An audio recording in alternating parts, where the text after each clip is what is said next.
All right, everybody, thank you for tuning in. I've got a great guest today and a very exciting topic. Something that I haven't thought about is really being in a path for investing that I think is something you might find interesting. I've got Elliot that's in today. Elliot is a very sophisticated investor in this industry. He has Belong Living that has properties in New Jersey and Los Angeles. And Elliot, thank you for coming in today. Thank you. Interesting company you've got. I think this is something that our viewers are going to want to hear about, your experience and everything you've done so far and the path you have going forward. So thank you for coming in.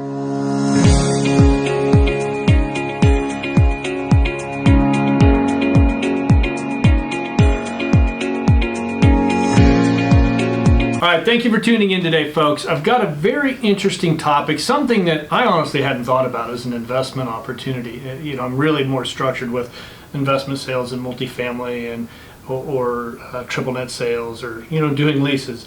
But today we're going to talk about co-living spaces. And for that, I brought in Elliot. Elliot, now I'm going to murder your last name. I know you just told me Kharkats. Kharkats. Kharkats. Elliot Kharkats. He's with Keller Williams, but he also has his own investment company, and it's Belong Living. Belong Living. Well, I can't remember any of this stuff today. Belong Living, and you have some investments. And why don't you first of all tell us a little bit about your company, the history of it, and the path that you're going. Sure. Yeah. So we specialize in co-living, which for most people who are listening probably haven't heard about co-living very much. Co-living is basically, the way I talk about it is like roommates 2.0 with everything included. We take care of all the kind of like challenges people have with living with other people in a way that is also profitable for us and easy for the tenants. Mm-hmm. So everything we do is included, even cleanings, everything's furnished. So the roommates, okay, so the basic is my understanding is you have a room or a apartment, or it could even be a house, and you rent the rooms out. Correct. Separately, and then they share the common area. Correct. Yeah. And then, but you have a cleaning crew then that cleans all the rooms and the common area. Yeah. So everything's included. It's fully furnished. The idea is that everybody's busy, right? Especially people who move to a new town, have a job. We want to make sure from like the moment they walk in, from day one, they're ready to like live there. Okay. So bedding is included. All utilities. You just bring your laptop and your phone and move in. Yeah. You're done. And then there's a community aspect too. So I do monthly dinners and things like that. Oh, you do. Now, how many properties do you have right now? So I currently have 3 properties. Okay. I have 2 in New Jersey, which those are student housing. This is the only co-living property I have. Okay, man, that'd be perfect. Student housing and work well for that as well. Yeah, that's how I started. I kind of started with students and then figured out that they're pretty easy to manage, as it turns out. What is your? I want to get into the economics of it here in a minute, but tell me what an ideal property looks like that you're out there looking for. Yeah, a large house that's in distress, because we want to, move walls and rearrange, the space in a way that's more efficient for people living together. Okay. So this house I have now, there's 9 bedrooms in it. There's also an ADU with an extra 2 bedrooms. So you focus on houses mostly? Large houses, yeah. It's easier to get financing. It's easier to get investors. Oh, yeah. And also, I think, there's a, it's a supply-demand issue. There's not a lot of people who want to buy a 3,000 square foot house that's just like in shambles, right? Because it's a lot of work. Yeah, you got to put that time and effort into fixing it up. Yeah, and who needs a house like 7 bedrooms? So I think there's a great opportunity out there. And also, you want to maximize the number of rooms too, right? Because it's make money for each bedroom. Will you guys ever move on to buying apartment buildings and try to go that route with it, or do you think you'll stick on this business plan? Yeah, potentially. I'm going to stick in, to this for now. I think, this is something I've already mastered, and I have a really great template already in place that I can just duplicate for future properties. I know how to run it, I know the economics of it, and I know what it takes to run it. Okay. Now, who is your, I know of Common. I know when I first spoke, that's the only one. I sounded fairly smart, I thought, by knowing about Common, right? That's the only one I know. Is there a lot of players in this space? Yeah, there's a few new players too. I mean, Common and Star City are the bigger ones. I like this company called Co-House. They actually had an NPR article a couple years back that they turned this big house into a house with, I think, like 19 bedrooms and 19 bathrooms. And that was, like, to me, like an inspiration. Yeah. And so, and they've, it's in Koreatown. It's been, and I've been inside of it. It's awesome. It's been fully redone specifically for the co-living community. Koreatown would be ideal. Have you thought, I mean, what kind of, when you're looking for houses, what kind of area are you looking in? I mean, you're not looking in like Hollywood Hills and... No, that it has to be area? close to transit. A lot of people who live there are new to LA, meaning they want to be able to go out. A lot of people don't have cars, Right. so it should be walkable. And also like in places where people want to live and like there's Right. things to do, because the average demographic is like early 20s to maybe like mid 30s. Yeah, that's my next thing, is what, Yeah. who's doing it. All right, let's talk about the economics of it. So you've got this house. Typically, the house would, let's just pick random numbers. It would rent out for like $3,000 a month. I can see where you could really increase that if you're renting these rooms out individually like that. How does it work? I mean, is it really, each bedroom, obviously you pay a lot more, I'm sure. Right. If your typical 3,000, you've got 5 bedrooms, you're not just are you getting 5,000 a month? What do you? Yeah, the economics are great. Yeah, so this house, there's a total of 11 bedrooms in the main house and the ADU, and I live in the property right now. That's part of what I do. I want to make sure it runs well. I'm going to move to the next project and repeat. Okay. So 10 bedrooms rented for about 1,100 a month. A little more. Each, yeah. Yeah, so we're getting over 11,000 a month. What size bedrooms are these? Various sizes. Okay. Yeah, some bedrooms are huge. The largest bedroom is like 15 feet by 15 feet. And you're getting, So wow, it's, okay. they obviously get a lot more. This house is unique. It's an old Victorian house. So because I'm also in real estate, I'm started as a real estate investor. So Right. I get excited about turning something run down into Yeah. something nice. Yeah, bringing it back to life. Yeah. So this house is definitely over improved. If you see this house, like the nicest house in the block, which is not typically a good thing to do. Yeah. But it's also, I wanted it to be nice, and it's my first one that I'm doing, and I'm going to be using it as a template for other projects. Yeah, it seems like, typically if you buy a house to rent it out, if you go this path, you could probably get another 34% or Yeah. 30 or 40% more income. Yeah, easily the returns are much Yeah. Now there's a lot more, maintenance and expenses, and there's a lot of, like you have to maintain like the personalities of people. So Right. there's a lot of that kind of work that's kind of hard to quantify exactly. Yeah, I could see where that would be. How does that work actually? How do you find, do you target, let's say if you're in Koreatown, a little more artsy area, do you focus artsy type people that all want to live, commune comes to mind, but that's not right. But that type of people to live in that community? Is that what you go after? I go broadly. Do you? A big part of the process is an interview. You definitely meet in person. Some people are from out of town, so we do like a video chat with them. So part of the application is like we talk and we get to know them, and I look for people. Likes, dislikes. Yeah, I look at people who are like excited to live in a community. There's always people who just want to save money. Like. That's fine too sometimes, but I'm building community, Yeah. and that's one part I think that the market is missing. A lot of these companies like Common, which are great by the way, they're very corporate, right? Yeah. And I've actually, I have friends who live there, and I actually did, I got a bunch of people who from Common to come to my place and give me Sure. feedback. So, good idea. my background is actually product management and Okay. analytics, so I like to think that I approach it from that point of view, is like figure out what my demographic, like what my clientele needs, and then deliver that product to them. Well, the fact that you're building a community, I think, is key. Where you're doing these get-togethers. How often you do? We do monthly get-together. We went out to, there's like an event in downtown, like a mile away, because I live right by downtown, so Right. it's walking distance. There's tons of things going on. So like we have a WhatsApp group. It's like I organize an outing. We all went out, listened to this great music. Oh, that's nice. So yeah, there's that happening too. Yeah, so building the community makes people want to stay there longer. Do you do month to month? It's we do 6 to 12 months minimum. Oh, you do? I'm switching to 12 months. 6 months because of the pandemic. People were doing shorter leases, and there's a lot of uncertainty. Now the newer people are going to be 12 months because building community takes time. All right, so let me ask you something. Is here in California we're such a car culture?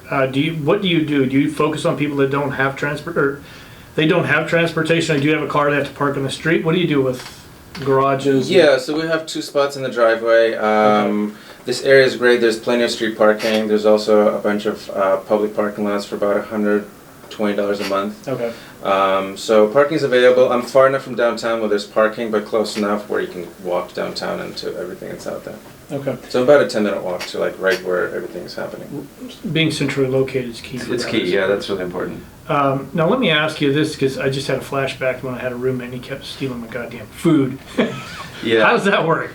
Well, that's why you need someone who is like the house manager. Right. So right now it's me. As I said, like, you know, a big part of it is it's not just roommates, right? And that's what I tell them from like day one. And I really screen for people who are just looking for roommates, because that wouldn't be a good, like, you get people who are eating You're looking for like-minded people. Yeah, I'm looking for people to live in the community with. Exactly, but there's some management involved, you know, right? Again, like, I'm managing it, you know, I'm creating a template for the next person to take over. And I already have an assistant who is also passionate about co-living, who has been helping me with, you know, put together next deals and do all this stuff. So my process is I want to have systems so that they work, and then I can move on, and that's how you scale. Okay. This is really interesting. I really see that this could work in so many different areas.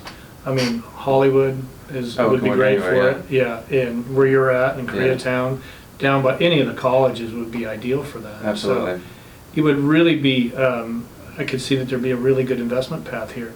So what is your long-term plan? Do you want to keep buying homes, or are you eventually just going to move into keep buying homes, but also bigger communities? What's your long-term? Yeah, so right now it's homes. I'm putting together next deals and raising money from investors. Like, this was my personal money reinvested into this project. Homes is what my specialty is. You know, I came from, you know, I'm also a flipper. I've done a bunch of flips, and so I feel comfortable going into a house. Like, this one that I bought was vacant for 10 years. Oh, good so Lord. You can imagine. So you had to do plumbing, everything. Yeah, everything was redone. So, which was good, because I already knew how to deal those things through, you know, doing other projects in New Jersey and things like that. So I feel comfortable. I know what the numbers are. I know, like, what the, you know, financing is a lot easier, you know, with a single family. Down, yeah. So yeah, so that's currently my specialty. You know, I think it's important to master something before moving on to something else. Well, the fact that you've taken the time, and this is what, you know, in this channel we really focus on newer investors and people who want to become real estate agents, but I'm always after them. You really gotta, first of all, you're doing everything. You're running the business, you're treating it like a business, you're living in it, you're doing it, and you're proving the concept. You're using your money, you're putting your money where your mouth is. Yeah. And so I think that's key, and that's what's going to be the key to your success, especially down the road. People want to invest. So actually, let's touch on what are you looking for from investors, in case anybody here would have interest. Right. So right now, I don't have the numbers ready to tell you. I'm still doing research. I think, you know, the market is really hot right now. Prices are going up by a lot. So the economics are changing. And also, you know, I've gotten a lot of demand from people, so I've kind of like every conversation goes like this, and people get really excited because you know, having something where you're not just investing to make money, you're making the world a better place. You're creating housing, right? So you take a house been vacant, and now there's like 11 people living there. So you're literally creating housing in a short amount of time, and you're creating community. So there's that aspect that I think resonates with a lot of people, to like create something that they've always wanted on some level to be a part of. Obviously, not most people don't want to live in a co-living place, but like they understand like the people that do being though. there. So the people that do though. This, I mean, where you can get into being with like-minded people. I mean, I lived in many apartments over the years, and you know, the neighbors weren't always ideal. There were some of them were wanting to be in bands when I was living in Hollywood, or singing, or you know, having parties all the time. In this situation where it's a little bit more controlled, especially where you have the manager, I think that's key. And again, to answer your question, you know, I'm obviously looking for more investors. You know, there's never too much, you know, investments. You know, the returns, as I said, are quite a bit higher than normal, you know, I can see why, small multifamily. And also, there's a lot of demand for both investments and people who are looking to live there. So I'll have a waiting list already on my property, and you know, people refer their friends. There's already a system in place that like kind of runs itself. And so right now I'm basically doing research for the next project, and I should have something in the next couple months. What kind of house are you looking for? 5 bedroom? Similar. The bigger the better. Bigger the better. Yeah, honestly, if I can do like a 19-bedroom house, that'd be ideal. Not sure how many of those are around. There aren't many, but then how many people would actually want to buy a house like that that's on the market? I would say the market is smaller, so you'd have a little bit more opportunity out there. So, and I think because I've done a few of these houses, like those types of projects don't scare me, versus multifamily is a whole other animal. Like, you really have to know what you're doing. All right, so you're doing the co-living, but you also have a day job too, right? I do, yeah. I'm a full-time real estate agent. I work with Keller Williams, part of the SOARS team. We're one of the top performing teams in California. Where are you guys? 30 agents. 30 agents? Yeah. Wow, you guys are a big team. Where are you based out of? We're in the west side, so we're out of Playa Vista, and Okay. so we specialize, Culver City, Playa del Rey, all that area. Playa Vista. That's terrible that you have to live down there and all that. Well, it's nice. The weather's great. It's beautiful. The weather's great. It's beautiful. If I could afford it, that's where I would live. Exactly. I love it down there. In the market, now you focus on single family, multifamily, the whole gamut? I do everything. It's residential, but as a real estate investor, I get a lot of clients who are investors but don't really know how to work with numbers and how to go about it. So, I try to help them understand the numbers and how to structure investment so that it basically pays for their lifestyle. Okay. And that's, like I had a client who basically took money out of his retirement account and bought a 4-unit complex with cash, and it's been generating great returns. So it's it's a good place to be. Now, did you start were you an agent first and then start the co-living, or? I was an investor first. I started I started the real estate investing. So by the time I became an agent, it was easy because I've done all the hard things. You run the full gamut. Yeah, well, I've done 10 deals with my own money in the last 3 years. So okay. I think that's key, with the co-living, the fact that if people are here looking for investment or looking for a proper, brokerage for you, you've got the experience across the board, being an owner, an investor, and an agent. Yeah, and I've owned my house for over 10 years, and so I've done the full gambit. So I don't just do investments, I do single families. I can help people renovate a property and kind of tell them what adds value and what looks good. We'll put Elliot's contact information below on the video. And Elliot, thank you for coming in today. This is very interesting. I see you're going to have a lot of success with this because it's well thought out. You're running it like a business. You're treating it. You're on the path to success with it, and it's very interesting. And I just think the fact that you're creating community is really the key to this. But well, thank you for coming in, Elliot. Thank you for tuning in today. If you haven't done so, make sure you subscribe, and we'll see you again next week.